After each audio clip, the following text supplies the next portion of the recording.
যুদ্ধ লড়ছিল সেটাকে অনেকটা প্রকাশ্যে নিয়ে এসেছে। বিশেষ করে ফ্রান্সের প্রেসিডেন্ট এবং জার্মানির যে বর্তমান অবস্থান বা যুক্তরাষ্ট্র গত মাসে যে ঘোষণা দিয়েছে, আর পাশাপাশি যে মেশিনারিজগুলো আপনার ইউক্রেনের হাতে তুলে দিয়েছে, সেইটাকে ঘিরে আপনার তৃতীয় বিশ্বযুদ্ধের যেই ফাইনাল ফরম্যাট সেটাই হয়তো আমরা সামনে দেখতে পাচ্ছি। আজকে মার্কিন যুক্তরাষ্ট্র তারা যেই ঘোষণা দিয়েছে, সেই ঘোষণা থেকে বোঝা যাচ্ছে যে সামথিং রং। ইতিমধ্যে আপনারা জানেন যে আমেরিকার খুবই কাছাকাছি একটা রাষ্ট্র কিউবা, সেখানে রাশিয়া তাদের যুদ্ধজাহাজ পাঠাচ্ছে। আর আশঙ্কা করা হচ্ছে সেই যুদ্ধজাহাজে পারমাণবিক মেশিনারিজ আছে। আর সেই জায়গা থেকেই ক্রমবর্ধমান হুমকি চীনের পক্ষ থেকে আসছে, রাশিয়ার পক্ষ থেকে আসছে। আমেরিকা তাদের মোড়লগিরি বা নেতৃত্বকে ঠিক রাখতে হলে রাশিয়ার বিরুদ্ধে তাদের অবস্থান শক্তিশালী করতে হবে। তবে এই মুহূর্তে মুখের কথায় আর চিরা ভিজার মতন সিচুয়েশন নেই। রাশিয়া, চীন সহ অন্য প্রতিপক্ষদের ক্রমবর্ধমান হুমকি মোকাবেলায় আপনার যুক্তরাষ্ট্র নতুন সিদ্ধান্ত নিয়েছে যে আপনার মানে খুব সাম্প্রতিক সময়ের মধ্যেই, খুব অল্প সময়ের মধ্যে কৌশলগত পারমাণবিক অস্ত্র মোতায়েনের সিদ্ধান্ত নিয়েছে। আমরা জানি যে পারমাণবিক শক্তিতে রাশিয়ার সাথে সারা পৃথিবীতে কোনো দেশেরই তুলনা হয় না। Putin is the boss.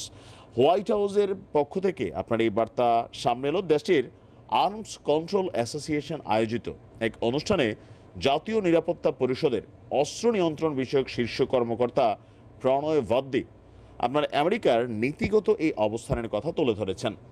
সংগঠনটি অস্ত্র নিয়ন্ত্রণ নিয়ে জনসচেতনতা এবং কার্যকর নীতি প্রণয়ন নিয়ে কাজ করে আসছে। তাদের বক্তব্য হচ্ছে যে এই মুহূর্তে আমাদের প্রতিপক্ষরা মানে রাশিয়া বা চীন, আমাদের প্রতিপক্ষরা যদি নিজেদের পারমাণবিক অস্ত্রের মজুদ বাড়ানোর বর্তমান নীতিতে পরিবর্তন না আনে, তাহলে আগামী কয়েক বছরের মধ্যে আমরাও আমাদের যে পারমাণবিক অস্ত্র যেই উৎপাদন বৃদ্ধি বা সেটাকে প্রণয়ন অথবা মহড়া সামথিং এরকম যা আছে, আমরাও সেটা বাড়াতে যাচ্ছি। যদি প্রেসিডেন্ট এই ধরনের সিদ্ধান্ত নেন, তাহলে সেটা বাস্তবায়নের জন্য আমাদের পুরোপুরি প্রস্তুত থাকতে হবে। যদি এই ঘোষণা আসে, তাহলে সেটা দৃঢ় সংকল্পে পরিণত হবে যে আমাদের প্রতিপক্ষদের নিবৃত্ত করতে হবে এবং আমেরিকার জনগণ, আমাদের মিত্র এবং অংশীদারদের সুরক্ষায় পারমাণবিক অস্ত্রের প্রয়োজন হবে।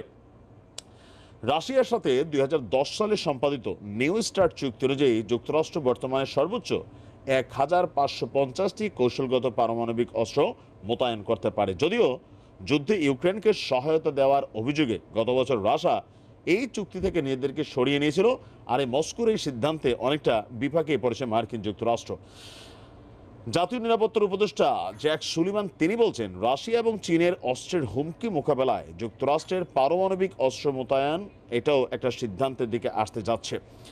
এখন বিষয় হচ্ছে যে পুতিনের যে বর্তমান সিচুয়েশন, বা চীনেরটা আমি এতটা বেশি ধরি না, পুতিনেরটা ধরি, যেভাবে চারদিক থেকে সাঁড়াশি অভিযান বা পুতিনকে নাকাবন্দি করার চেষ্টা চলছে অর্থনৈতিকভাবে, সামরিকভাবে, সব দিক থেকে, শুধু একটা জায়গাতে পুতিনরা এখনও তারা আটকাইতে পারে না, সেটা হচ্ছে পরমাণু অস্ত্র। যথেষ্ট ইউরেনিয়াম সমৃদ্ধ করে রাখছে রাশিয়া। তাদের যে পরমাণু অস্ত্র নিয়ে এখন নাড়াচাড়া করতেছে, বা ধরেন এই যে কিউবাতে যুদ্ধজাহাজ পাঠাইছে মার্কিন যুক্তরাষ্ট্রের সংখ্যা, যে কিউবার হাতে পরমাণু অস্ত্র তুলে দিচ্ছে রাশিয়া, যেন ভবিষ্যতে কোনো রকম সিচুয়েশন তৈরি হলে আমেরিকার বিরুদ্ধে এই কিউবা থেকেই রাশিয়া তাদের অভিযান চালাইতে পারে, যেমনটা কিন্তু ইউক্রেন থেকে আমেরিকা চালাচ্ছে রাশিয়ার বিরুদ্ধে।